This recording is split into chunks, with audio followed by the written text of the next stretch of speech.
What a great way to kick off our new monthly theme, and not just joy, but we're talking boundless joy. I'm Rachel Sartori. I'm a ministerial intern here at New Vision Center, and thank you. And so let's just take a minute to let this new theme land. Boundless joy. What comes up for you when you hear that? And maybe type it into the chat or shout it out right here. What do you think of with boundless joy? Happiness. Dancing. Laughing. Yeah. Oh my gosh. Woo. Okay. Now the juices are flowing, right? When I hear boundless joy, I think of a puppy tirelessly running, actually gaining more energy and momentum as it goes. And that might be because I had to puppy sit a couple weeks ago. I'm very keen on what happens with puppies. Or think about a child giggling and giggling over some made up something or other. Or I think of sunshine and open fields and arms spread wide. It goes on, pure delight. So often our first response to joy is that it is effervescent, big, bright, boisterous. And there is something magnetic about joy. We want to be where it is, do the thing that lights it up, be with somebody who's expressing it, all in an effort to experience that ourselves because it feels good to feel that vitality, that lightness, that energy. It's natural to want to feel that all the time. But can we actually be joyful all the time? Is joy boundless? Because there's a very real experience of not joy that happens in our human experience. It can surface when we have a bad day or receive undesirable news or life just isn't going the way that we had planned, and emotion comes up like sadness or disappointment, and it's uncomfortable, and it seems like the joy is just gone. What we also know is that there's something really important about joy for our spiritual journey. All faith traditions talk about it. Songs are sung about it. His Holiness the Dalai Lama and Archbishop Desmond Tutu got together for a week just to talk about it. Joy is a feeling, an emotion, and there's a depth and a breadth to it that's worth excavating to inform our journey of spiritual growth and transformation. And that's what our work is this month. Each week, looking at a different angle of joy. Today, we're going to begin by exploring movement from the intermittent human experience of joy into divine joy. We're going to face some of the obstacles that get in the way of us experiencing joy. And we are going to be in this inquiry of, can we be joyful at all times? Are you ready? So, what is this joy that I speak of? Well, my favorite place to begin is with a good, trusty definition. So, the Merriam-Webster dictionary defines joy as a feeling of great happiness or pleasure, the expression or exhibition of such emotion, a state of great happiness. Great happiness. Great pleasure. Great delight. Sunshine and rainbows to all, and to all a good night. Yeah? This is what can feel magnetic, pulling us in, calling us towards it. There's a great story from Maurice Sendak, the well-known children's book author and illustrator, Where the Wild Things Are. He received a card, fan mail, from a little boy named Jim. And Jim had drawn him a picture, and Maurice very thoughtfully wrote him a note back about how much he appreciated the picture. He drew him his very own wild thing. He sent the card to Jim. And a little while later, Maurice got another letter back, this time from Jim's mother. And she wrote, "Jim loved your card so much, he ate it." I love this as an illustration of how we can experience joy, that something lovely happens outside of us and we respond with corresponding feelings of happiness, pleasure, and delight. Best cake ever, yum. He asked me out, yee. We won the game, hooray. But there's something about this that seems a little narrow. Lovely, but narrow or shallow. So I remember when I was a little girl growing up in Goshen, Indiana, we would go swimming at Shanklin Pool. And Shanklin had 3 different pools. There was this like little kiddie pool, then an intermediate pool, and then a pool that, in my young child mind, it was like Olympic size, I'm pretty sure. And I remember especially being mesmerized by the kiddie pool. It only had about 6 inches of water in it, but it looked so inviting, so easy to access and just crawl around in and splash around in. But 6 inches of water is actually not very much, and it can't really sustain someone who wants to swim. I mean, you can splash and crawl and sit, but you can't really jump. You definitely can't dive. And if you want to do those things, you've got to venture into deeper waters. And it can be like that with this initial definition of joy. Yes, we do experience joy as a feeling of great happiness and delight and pleasure, absolutely. And that joy is only sustained in the moment of the feeling, and feelings by nature come and go. So we also get to wade into the intermediate pool of joy. As we move from momentary fabulousness and short-term bliss to understanding that joy can be experienced as we cultivate our well-being more comprehensively, as we let in the delight of growth and progress, even though it doesn't always feel fun, as we feel proud of our success and nurture opportunities that have longer-term positive impacts in ourselves and others and the world. In this pool, you can stretch out and jump up and down. You can feel the thrill of jumping in.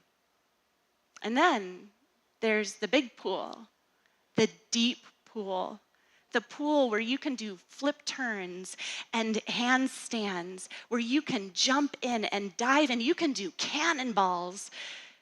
In our joy pool, this is where we recognize joy is the felt experience of happiness and excitement and delight. It encompasses our well-being, growth, and success. And it's an orientation of the heart and a state of mind towards the expectancy of good. It expresses as gladness, contentment, and peace.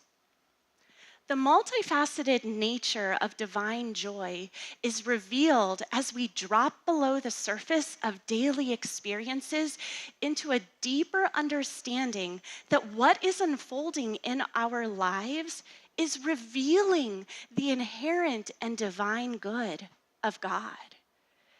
A core principle of the science of mind teaching is that God, divine, infinite oneness, is one, manifesting in, through, and as all of creation. And it is eternal goodness, loving kindness, and eternal givingness of life to all. And when we drop into this pool of joy, we know that whatever we're going through in the day-to-day experiences of life is part of the oneness of the divine. All is included. As we talked about last month, whole. We are whole no matter what. We might experience moments of giddy enthusiasm, but there's a depth and a maturity to divine joy that holds everything and reminds us that we are never alone. We are always provided for, and all is well. Ernest Holmes defines joy in the Science of Mind glossary with a simplicity that can carry us from what initially seems shallow into the deep truth of joy. There he notes, joy is the emotion excited by the expectancy of good. This gladness, delight, exultation. This definition invites us to receive the emotion that shows up, know the bigger spiritual truth that life is expressing eternal goodness always, and to embody it through gladness, delight, and exultation. Ernest Holmes also quite often says that this infinite good is ours to the degree that we embody it, that we be it. Joy is the vehicle of embodiment, and it is available always. And that's one of the things that I love about that Rumi poem that you heard, that what was said to the rose is being said here. It comes from the inside out. I can't help but embody it and be it. So you might be like, great, Rach, this sounds well and good, but why the heck don't I feel joy all the time? I'm with you, friend. There are definitely some days where I'm like, this whole life thing, it kind of sucks. And it's coming at me and I don't really like it. And so if joy really is available at all times, what is getting in the way of us embodying it? Just take a deep breath.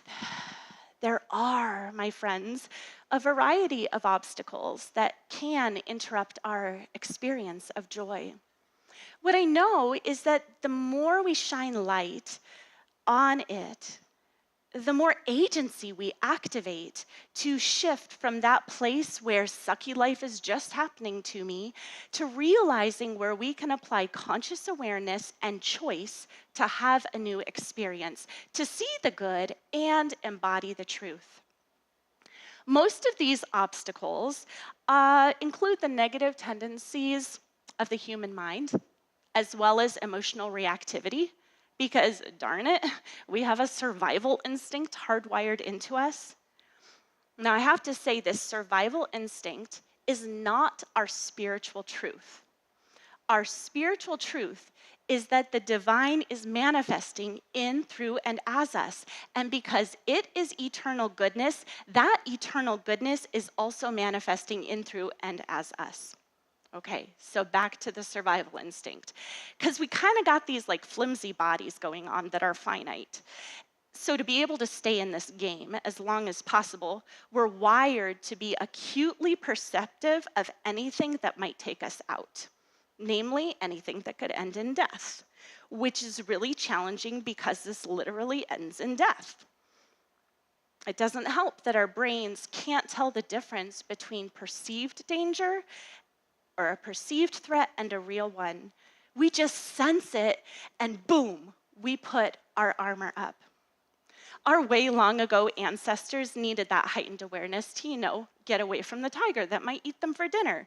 But generally speaking, we are physically safe.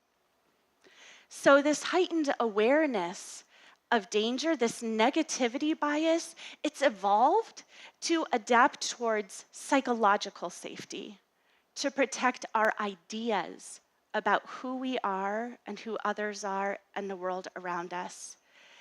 I realize this may sound kind of dramatic, but let's be honest, we can get pretty dramatic pretty quickly. At least I can. In the blink of an eye, something happens and it sparks a part of us that is like, something's wrong. Yikes, what's going on? Oh, I feel a little bit uncertain. And without even thinking about it, we tighten up, close off, shut down, put our guard up. We sense danger and boom, we're protecting. So the obstacles we face with joy then are often related to fear, insecurity, and our subsequent reactivity. Some examples of these obstacles to joy, they include things like, I really don't feel it, so it must not be here. We've discerned, I don't feel that lighthearted, effervescent vitality, so there is no joy to be had. It's gone. Emotional reactivity here, it might look like shutting down, quitting something that was previously really important to you, or engaging in behaviors that really don't serve your body, your relationships, others. Another obstacle that can get in the way is we think, I can't be happy about this thing because something else terrible is going to happen and I better be prepared for that. It's also known as foreboding joy. We sense in the moment that there's something really good going on, but gosh, things are going to be terrible. So I gotta gird my loins and make sure that I'm prepared for when things go down. I'm not saying bad words. Emotional reactivity here, it might look like extreme upset in the middle of a beautiful event. No, these are obstacles. You stay there. All right, so the terrible things, foreboding joy. We're upset in the middle of a really beautiful event. Another emotional reactivity that can happen here is maybe you're having an intense conversation, but all of a sudden it goes to an argument. Maybe you're blaming somebody for something that you imagine that they might do one day. They haven't done it, but they might, and so you're mad.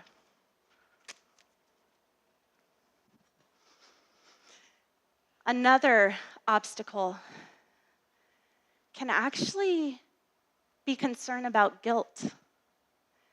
If I feel joy, I'm going to feel really guilty. Sometimes this mental pattern shows up when we've experienced deep loss, or we compare what we have to what somebody else, maybe we perceive they can't have it or they don't have it. And we fear that letting in joy may betray our loyalty or our love or care. It can seem unfair to relish in the good or express delight. Emotional reactivity here can look like withdrawing. Again, that shutting down and saying, I'm not going to feel anything. Can also sound like self-judgment when we actually do notice a smile creep across our lips. Oh, how dare I? These are just examples of some of the mental and emotional obstacles that can show up and get in the way of us experiencing joy. We aren't letting ourselves in that kiddie pool, let alone to experience anything deeper and wider. Ultimately, the biggest obstacle is that we think joy is limited. We make it up that our ability to be joyful is conditional. And then we experience just that. Talk about getting dramatic. This might be a place where you want to call the wambulance. Just kidding. We'll call AAA. And no, not American Automobile Association. That would be silly. The AAAs that I am suggesting are acceptance, appreciation, and affirmation. Acceptance is the practice of being willing to slow down and be with what is so, to notice how our armor has gone up or we've closed our heart or our mind is twisted, and to stop fighting. Archbishop Desmond Tutu puts it this way: we are meant to live in joy. This does not mean that life will be easy or painless. It means that we can turn our faces to the wind and accept that this is the storm we must pass through. We cannot succeed by denying what exists. The acceptance of reality is the only place from which change can begin. Acceptance isn't about getting rid of discomfort, but about creating space for it to exist, because it does. So instead of fighting that reality, we relax around it, holding it gently from our higher self, our spiritual self that knows the bigger truth that infinite oneness is manifesting in, through, and as us. And it is good, even if our human eyes can't see it in the moment or our hearts feel broken. We know the truer truth that the universe is conspiring for our good. When we practice acceptance, we gently take our armor down and we hold it with compassion, knowing that there is a greater good unfolding. The second A is appreciation, the practice of being fully aware, intentionally engaging the perspective of the bigger picture. It is the practice of recognizing and delighting in the beauty, worth, and goodness of whatever is before us in a given moment. It looks like presence and attentiveness. It sounds like gratitude and understanding and awareness of the good of life. Julia Cameron, who's the author of The Artist's Way, she writes, "The quality of life is in proportion always to the capacity for delight. And the capacity for delight is the gift of paying attention." When we practice appreciation, we intentionally slow down and we see the gifts that the universe is giving us in every moment. It doesn't mean that we pretend that life isn't hard. That's another way that we put the armor up. But we gently hold what feels hard right now. And then we feel the firmness of the ground beneath our feet, or the gaze of a beloved across the way, or the glint of the green light of a leaf as sunshine is being cast upon it. There is always something to appreciate, to be grateful for, to delight in.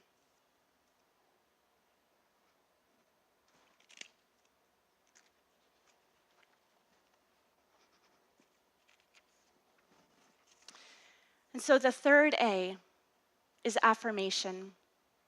An affirmation is an active declaration of what we know is true from our highest, truest self. When we engage in affirmations, we're actually supporting the upleveling of our human systems. Yes, we may have this negativity bias, we may have that survival instinct, but we, as the conscious, awake ones that we are, we have an opportunity to create new neural pathways in our minds that can access divine joy more fully, more often, no obstacles necessary. And so we intentionally tell ourselves a truer truth. We affirm that we are taken care of, that it's okay to feel uncomfortable feelings, and that it's normal to wish that these things weren't so. And we recognize that these obstacles don't determine our joy. We affirm that all that is needed is available, that we receive it, that we embody it.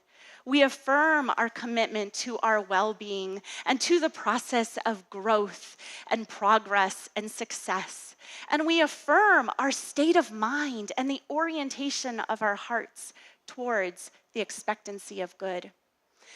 When we accept and appreciate and affirm, we cannot help but embody the deep gladness, contentment, and peace of divine joy. In these moments, we realize that we're swimming in a big pool of joy. The wellspring of joy is alive at the center of our being.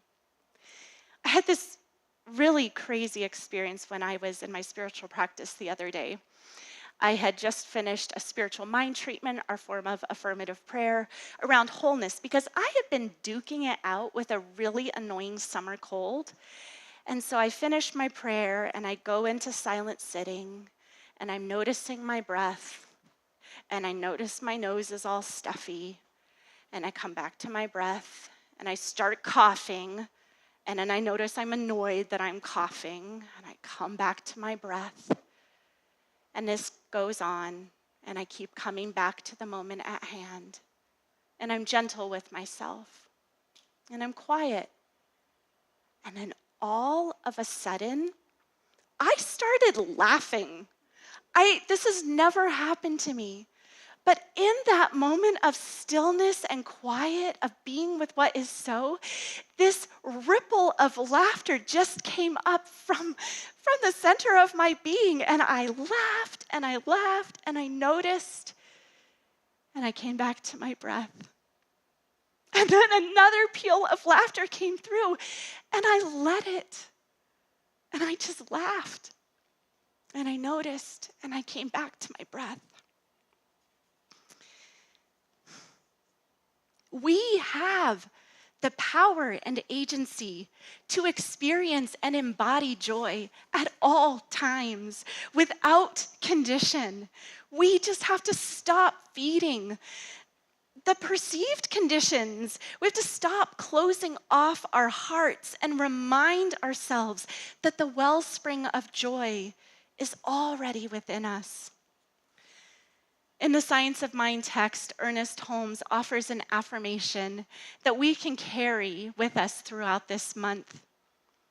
Everything necessary to full and complete expression of the most boundless experience of joy is mine now.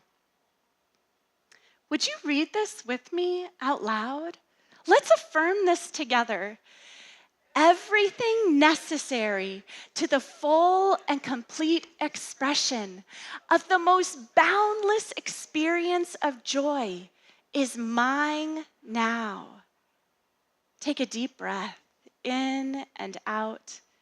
Notice if there are any places in you that feel tight or constricted. And take another deep breath and consciously invite your body and your mind to hold whatever that is, to perhaps soften if it feels available to you. Yeah. And let's read it one more time. Everything necessary to the full and complete expression of the most boundless experience of joy is mine now. And as Ernest Holmes says, know this. See it, feel it, be it. My mom and my daughter and I, we went down to Jamaica the year that I turned 40. On our first morning there, we decided to walk down the hill to the beach. And as we were going, we passed a man just chilling on the side of the path, and we smiled and greeted him as we walked by. And his response to us was, "Full joy." That phrase caught our attention, it caught our hearts. Turns out it's a very common phrase down there. It wasn't familiar to us. Decades have passed since we lived there. And perhaps that was a blessing. Had we been familiar with it, it may not have landed so exquisitely. Full joy is influenced by Rasta language philosophy, where they replace prefixes that sound negative or like a finite concept. So like enjoy sounds a little bit like end joy. And they replace it with a positive word like full to make the feeling infinite. So full joy reminds us that joy is infinite and it is available now. Full joy is boundless. There's no edge or limitation to it. And that is divine joy, deep and wide and infinitely expansive. It can hold all human experience. Within joy, there's space for it all. We remember again that we can stop fighting against the discomfort or challenges that rise up in our mind or emotions and receive that there is a greater good now. My friends, embodying joy is your birthright. Full joy. What touches that wellspring within you is unique to you in every moment of every day. How you express it is up to you. There are no limitations. As we go from here, the call to action is to embrace full joy. Notice when you're armoring up and just open yourself through acceptance, appreciation, and affirmation, knowing that everything necessary to the full and complete expression of the most boundless experience of joy is yours now. And so it is.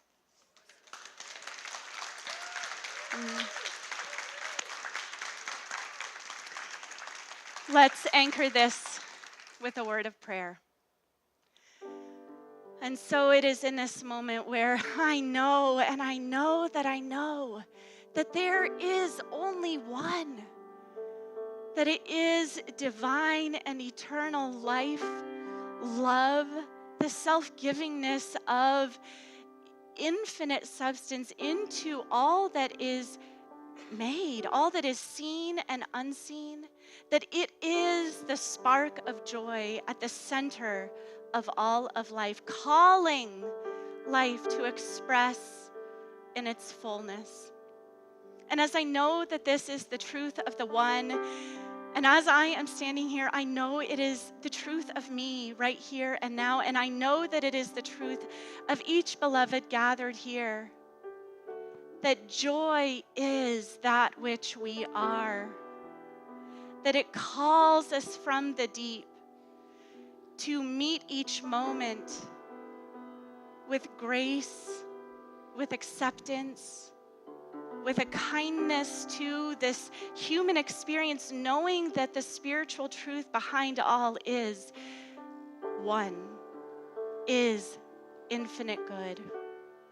And so I speak my word on behalf of each of us now, knowing that joy is here, that joy rises up, that each beloved relaxes their grip on whatever obstacles might show up for them, that those things simply fall away and go back to the nothingness from which they came, revealing to each heart the truth of infinite goodness available here and now, that it truly is without any limitation.